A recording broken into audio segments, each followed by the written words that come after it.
আর এই যে সামনে রয়েছে সেই শিব মন্দিরগুলি, একটা পুরনো বাড়ি যার দরজাটা ভীষণ। তো এই দরজা খোলার পর ভিতরটা অন্ধকার, এটা ভয়ঙ্কর অবস্থায় সব ঝুলছে সামনে।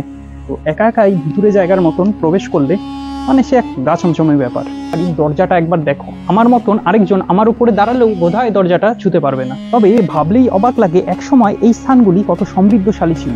এখানে দরজাটা কতটা মোটা পুরনো দেখেই বোঝা যাচ্ছে। তো রাজা মহারাজা অথবা জমিদারদের বসবাসযোগ্য স্থান ছিল এটা।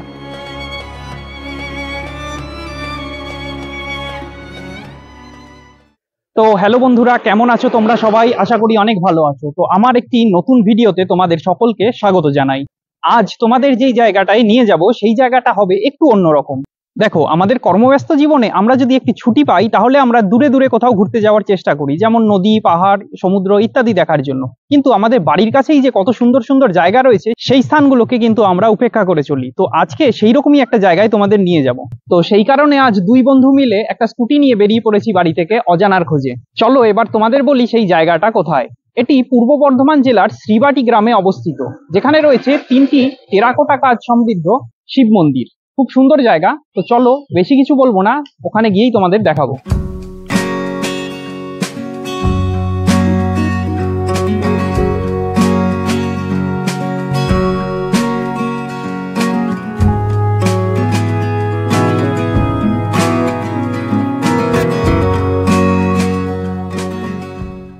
তো চারিদিকে সবুজে ঘেরা এই রকম সুন্দর মাঠ ঘাট দেখেই কবি জীবনানন্দ দাশ বলেছিলেন, বাংলার রূপ আমি দেখিয়াছি, তাই আমি পৃথিবীর রূপ খুঁজিতে যাই না আর।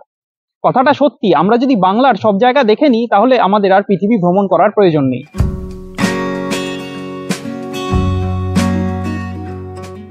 তো যাত্রাপথে আমরা একটি নদীর ব্রিজের উপর দাঁড়িয়েছি। এখানে সবাই লাইন দিয়ে মাছ ধরছে। এই নদীটার নাম হচ্ছে ব্রাহ্মণী নদী। দেখো, কদিন আগে যে বৃষ্টি হয়েছিল সেই বৃষ্টির জলে চারিদিক ভেসে গেছে, আর এখানে অনেক লোকজন সবাই মাছ ধরছে। একটু আগেই মাছ পেলো বড়।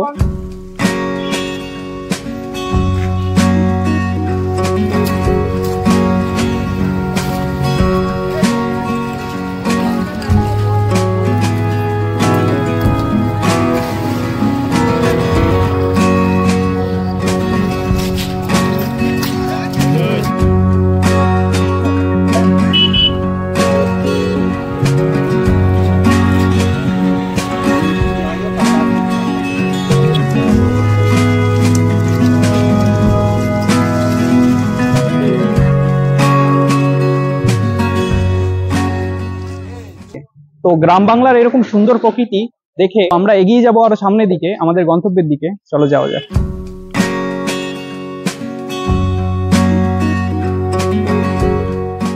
তো এই মুহূর্তে আমি পৌঁছে গেছি সিঙি গ্রামের মোড়ে। আমাদের এই বাঁদিকে রাস্তা ধরে যেতে হবে। আর আমি এর আগের ভিডিওতে তোমাদের দেখিয়েছিলাম কিভাবে যোগাদ্দা মায়ের মন্দিরে পৌঁছাবো, আর সেই পথটা হলো এই দিকে। এই সিঙির মোড়ের আরেকটা বিশেষত্ব রয়েছে, বাংলায় মহাভারত রচয়িতা কবি কাশিরাম দাসের পূর্ণ জন্মভিটা এখানে এখানে লেখা রয়েছে সেটা। তো ফিরে আসার পথে চেষ্টা করব তার সেই বাড়ি দেখানো। তো আগে এই ভিডিওতে থাকো, সম্পূর্ণ ভিডিওটা দেখলে তবেই এটা দেখতে পারবে।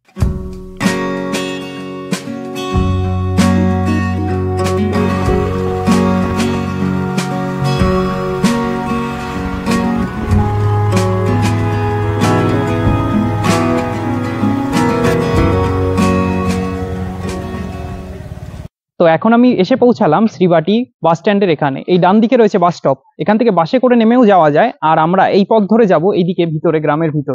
আর এই যে সামনে এখানে লেখা রয়েছে স্বাগতম শ্রীবাটি গ্রাম পঞ্চায়েত। এই এই পথ ধরে এগিয়ে যেতে হবে। একটুখানি এগিয়ে গেলেই ভিতরে রয়েছে মন্দির। চলো যাওয়া যাক।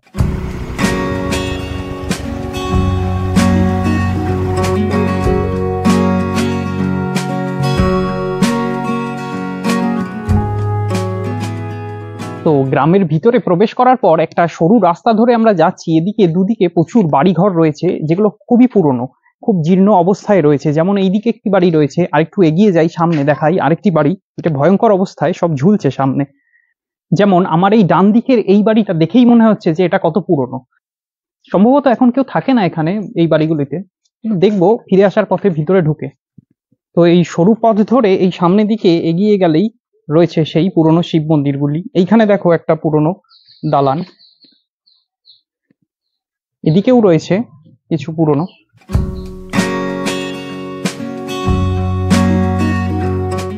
এটা হচ্ছে সেই দুর্গা মন্দির। এই জায়গায় আসছি পরে, এই জায়গাটার ইতিহাস তোমাদের বলবো। আর এইদিকে বাদিকে রয়েছে আরেকটি বড় দালান বাড়ি। এখানেও দরজাটা কিন্তু প্রচন্ড বড়। আর এই যে সামনে রয়েছে সেই শিব মন্দিরগুলি। তো অবশেষে এসে পৌঁছালাম শ্রীবাটির সেই 3টি শিব মন্দিরে। এখানকার মূল বৈশিষ্ট্য হলো টেরাকোটা দিয়ে সুন্দরভাবে এই 3টি শিব মন্দিরকে তৈরি করা হয়েছে। আনুমানিক 1802 থেকে 1836 খ্রিস্টাব্দের মধ্যে এই মন্দিরগুলিকে তৈরি করা হয়েছিল। এখানে 3টি আলাদা আলাদা মন্দির রয়েছে। দুটিতে রয়েছে অষ্টধাতুর শিবলিঙ্গ, আর একটিতে রয়েছে শ্বেত পাথর দ্বারা একটি শিবলিঙ্গ। তো চলো একে একে জেনে নিই কোনটা কি মন্দির এবং কত সালে তৈরি হয়েছিল। তো মন্দিরের এই গেট দিয়ে প্রবেশ করার পর ডান দিকে যেই মন্দিরটা চোখে পড়বে, এটা হচ্ছে এই চত্বরের সব থেকে পুরনো মন্দির। এই মন্দিরটির নাম চন্দ্রেশ্বর মন্দির। এই মন্দিরটি শ্রী ভবানীচরণ চন্দ্র আনুমানিক 1802 খ্রিস্টাব্দে তৈরি করান। এই মন্দিরের ভিতরে রয়েছে কোষ্ঠী পাথরের একটি শিবলিঙ্গ। আর এই মন্দিরটির ঠিক উল্টো দিকে রয়েছে বিশ্বেশ্বর মন্দির। এই মন্দিরটি 1836 খ্রিস্টাব্দে তৈরি করা হয়েছিল। এই মন্দিরের ভিতরেও রয়েছে কালো কোষ্ঠী পাথরের একটি শিবলিঙ্গ। আর এই চন্দ্রেশ্বর আর বিশ্বেশ্বর মন্দিরের মাঝখানে রয়েছে ভোলানাথ মন্দির। এই মন্দিরের একটি বিশেষত্ব হলো মন্দিরের ভিতরে যেই শিবলিঙ্গটি রয়েছে সেটি সাদা পাথর দিয়ে তৈরি। এই চত্বরে অবস্থিত মন্দিরগুলি যে অনেকটাই পুরনো সেগুলি দেখেই বোঝা যাচ্ছে। প্রত্যেকটি মন্দিরের চাতাল থেকে চূড়া অবধি বিভিন্ন পৌরাণিক বিষয় নিয়ে দেয়ালের চারদিকে টেরাকোটার সজ্জা রয়েছে। তার মধ্যে দেখা যায় দশাবতার, দশ মহাবিদ্যা এবং রামলীলার বিভিন্ন দৃশ্য। এছাড়াও দেয়ালে টেরাকোটায় শৈব, বৈষ্ণব এবং তন্ত্রধর্ম প্রসঙ্গ বিচিত্র সজ্জা রয়েছে। তার সঙ্গে ওই সময়কার সাধারণ সামাজিক সাংস্কৃতিক দৃশ্য এবং একটি নকল দরজার উপরে পাথরের প্লেটে পাওয়া যায় 3 মন্দিরের প্রতিষ্ঠা লিপি।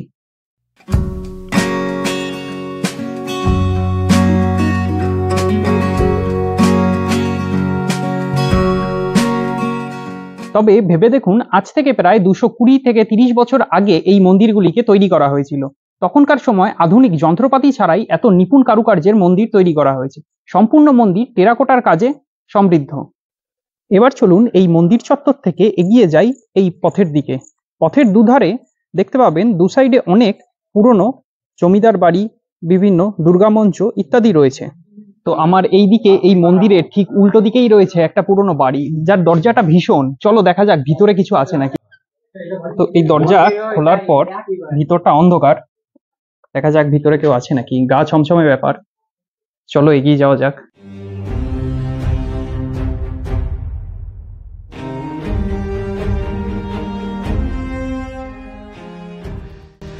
এই জায়গাটা কোনো দুর্গা মন্দির অথবা কিছু মণ্ডপ ছিল। এখন উপরটা ভেঙে গেছে, কিন্তু পিলারগুলো এখনো রয়েছে।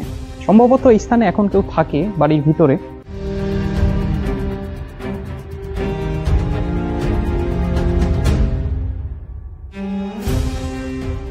তবে ভাবলেই অবাক লাগে, আজ থেকে প্রায় 250 অথবা 300 বছর আগে এই পূজা মণ্ডপটিতে নিয়মিত পূজা হতো। গ্রামের কত মানুষ আনন্দে মেতে উঠতেন জমিদার বাড়ির এই পূজা মণ্ডপকে ঘিরে। তবে বয়সের ভারে এবং সংরক্ষণের অভাবে এইসব ঐতিহাসিক স্থানগুলি আজ প্রায় ধ্বংসের মুখে।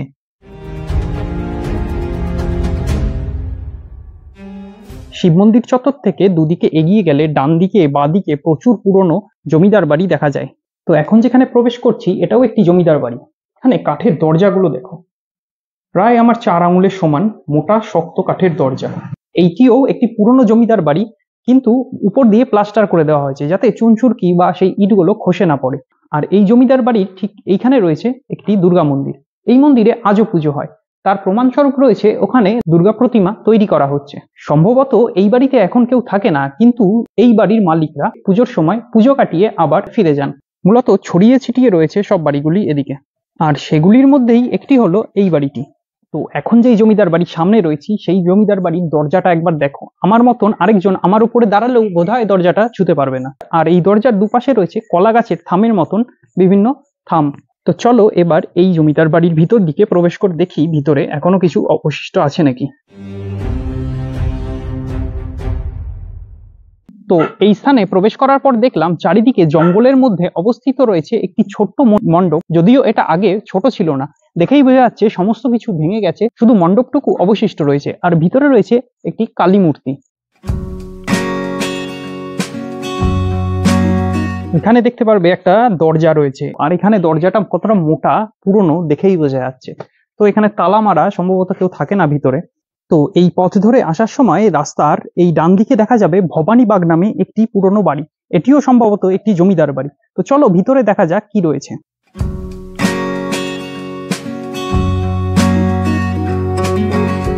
এখানে প্রবেশ করার পর দেখতেই পাচ্ছ চারিদিক কেমন জঙ্গলে ভর্তি। এইরকম একটা গা ছমছমে পরিবেশের মধ্যে দিয়ে মানে কিছু খোঁজার চেষ্টা করা বা কিছু জানার চেষ্টা করা একটা আলাদাই ব্যাপার। তো চলো আরো এগিয়ে যাই, দেখি সামনে আরো কি কি দেখতে পাওয়া যায়।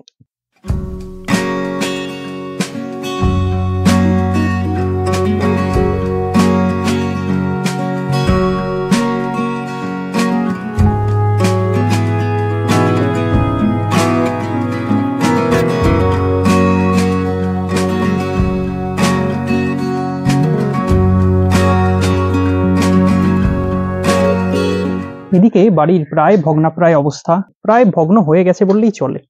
তো যেহেতু দিনের বেলা তাই আমি এদিক দিয়ে প্রবেশ করতে পারছি। ভাবতো এটা যদি রাত অথবা সন্ধ্যেবেলা হতো তখন কি অবস্থা হতো। একা একাই ভুতুরে জায়গার মতন প্রবেশ করলে মানে সে এক গা ছমছমে ব্যাপার। তো চলো এইখান থেকে পিছন দিকে এবার যাওয়া যাক। এখানে সম্ভবত একটি ঘাট রয়েছে।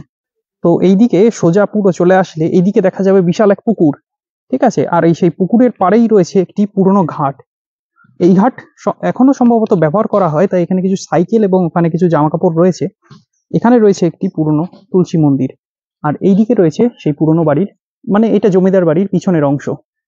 তবে ভাবলেই অবাক লাগে একসময় এই স্থানগুলি কত সমৃদ্ধশালী ছিল, কত রাজা মহারাজা অথবা জমিদারদের বসবাসযোগ্য স্থান ছিল এটা। কিন্তু এখন পিছনে দেখলে দেখা যাবে সবই ভগ্নাবশেষে পরিণত হয়েছে।